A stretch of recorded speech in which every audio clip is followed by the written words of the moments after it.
Hi guys, Jessie here from Nn.Ee.Ww.Ss, and it's that time of year again. October is my favourite time for YouTube because you can just go all out, and it's pretty fair to say that that is what I did today. In this tutorial I'll be showing you how I did this pretty disgusting look, as well as what I used and where I got the products from. Doing special effects stuff is seriously so much fun, and if you get the chance to do this, make sure you show me how it turned out because I would love to see. I've got more special effects nails coming up this Halloween, so make sure you subscribe to see them and hit that thumbs up button. So almost everything I'm using is from Body Effects, so I'll just list their links down below. This is their wax, and it's how I'm going to make the basic shape of the wound. It adjusts for pretty much any skin tone, so that's pretty handy. I'm using a metal spatula to apply it, and it's quite thin, which means you can also use it for the details. Scrape some wax out of the container and push it onto your skin. You can shape it first, but as this look is pretty flexible, I didn't bother. Keep adding wax around the area until you've got enough to play with, and then blend out the edges with your fingers.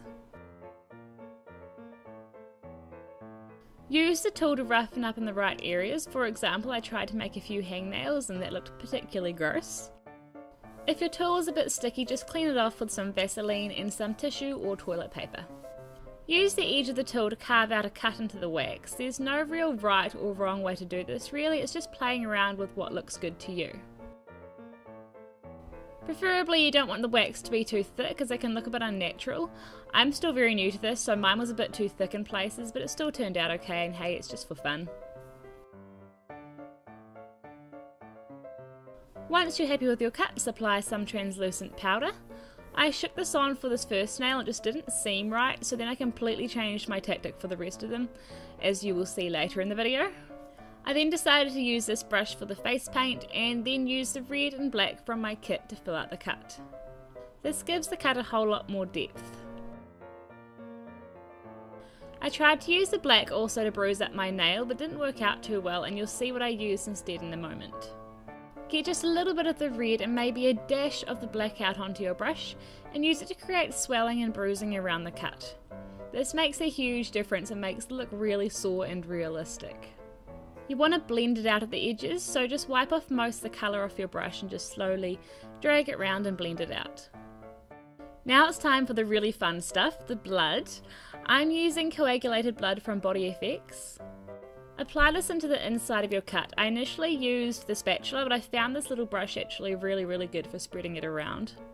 Pull it out past the edge of your cut so it looks like it's weeping, and dab it a little bit with your finger. I then decided it didn't really look inflamed enough for the amount of blood I just added, so I also added some more of the red face paint around that area. I then added a few drops of another kind of blood. This one is more syrupy and a bit darker as well. I just gave it that little bit extra. A few little touch-ups, and then I added some black food colouring to make the fingernails a bit bruised looking. I used a separate brush for this too and blended it with my finger. And yeah, so that's this nail pretty much done. I'll quickly run you through two other nails so you can see what I did differently in those ones. So for the index finger I made two cuts instead of one, and I made them a bit smaller because the first one was pretty big. I also added in some more hangnails and some loose skin. As I mentioned earlier, I tried a new thing with the translucent powder and used this little brush, and it was way easier. I then filled it in with face paint and highlighted the little cuts I'd made at the side of the bigger ones. Also with the redness on this one, I made it more of a purpley red, not as bright as the other ones, but that's really a matter of preference really, because like darker reds look more like a bruise, whereas in lighter reds look like swelling or just inflammation in general. For the last nail, I just made one long ragged cut and then carried on as usual. Let me know which nail is your favourite, by the way, the grosser the better of course.